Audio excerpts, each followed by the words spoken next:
In the last episode, we learned all about camera angles and from what perspective we view our subject. In this episode, however, we're looking at shot sizes. Now, this isn't the most exciting topic, to be honest, but sometimes it can be pretty hard to know from what distance to shoot and how much you should fill your frame with. So if you feel that too, then maybe this episode is for you. So a shot size is basically how much of your scene that is visible in your shot or in the frame. For example, a close-up shows just the character's face or parts of the face, while a wide shot can show a whole scene or a whole character. It basically comes down to how close you need to get to whatever you're shooting to show whatever you want to show. It'll make sense in a minute. Let's just start off with the first one, and this is the establishing shot. The establishing shot is usually wide enough to show the environment, the subject's size in relationship to the environment, and most films and scenes start with an establishing shot to let the audience know where everything is inside the scene, and this is to help avoid confusion later. Now, you don't have to start your scene with an establishing shot, but it can be nice to sometime during the scene have an establishing shot so the audience can orient. Like in this example here, where we can see that they start the scene with a closer shot and then move back to a wide shot to establish the scene later.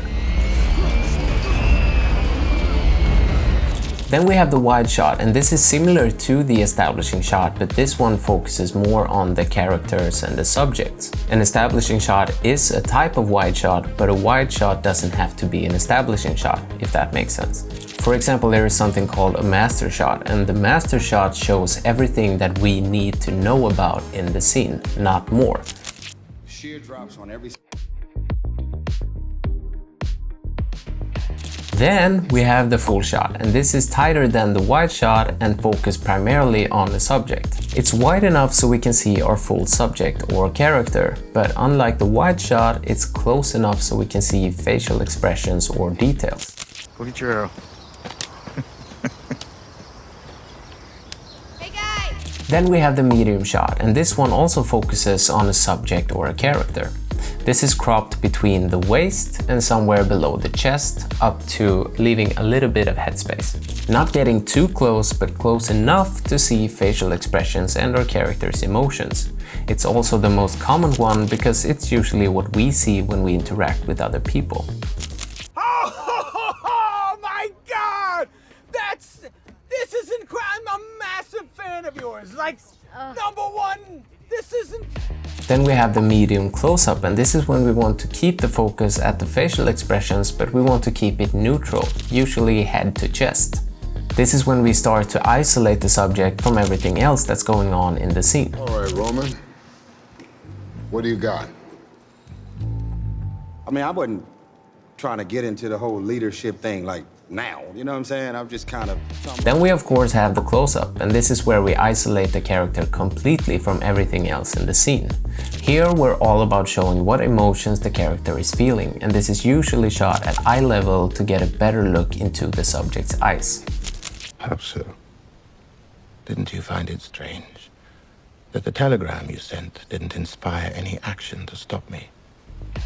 An extreme close-up is exactly what it sounds like. It's when we get extremely close to the eyes or the mouth, when we really want to, like, just look at this, focus on this now.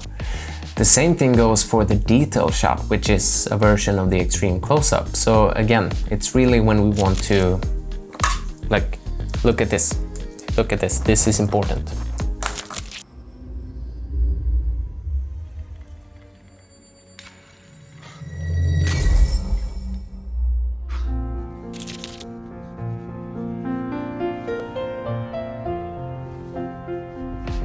Now, all of this, as with everything else, is completely optional. You can use it however you want because there are no rules, but it can at least be good to know why it works so good.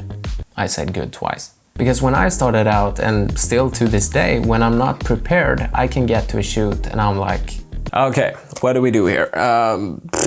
No, doesn't look good. Try to zoom out a little bit. There, no. I could get to a shoot and really be confused because I'm not sure how to shoot. But having this little guide in my mind sort of helps me, because then I can think like, okay, what do I want to show now? I want to show my character's facial expressions. Okay, then maybe I'll go to a medium close-up or even a close-up. If that sounds a bit tricky, then just settle with, okay, how far away can I be or how close can I be before it looks weird? Does everything that you want to show fit in the frame? If not, then move back, or maybe it's even better to divide it into 2 shots so you don't clutter up the frame with too many things. And the last thing I want to mention before we round up this episode is that if you shoot a video or a photo for that matter, it can be smart to back up a little bit extra if you want to use this video or photo on different platforms. Meaning that if you shoot a horizontal video, like in this example here, you can back up a little bit extra so that you can crop out a vertical video later in post. So if you want to practice something from today, you can make a short video with like 10 shots and try out some different shot sizes and see how they work out. And then of course you can share it in the Facebook group so others can see it too. And as an extra tip, keep that vertical crop in mind. So when you edit, try to get a vertical video out and see if you left enough space. Now I hope you found this episode interesting, even though it might not have been the most exciting one so far. If you have any questions, as always, drop them in the comments or ask away in the Facebook group, and I will see you in the next one.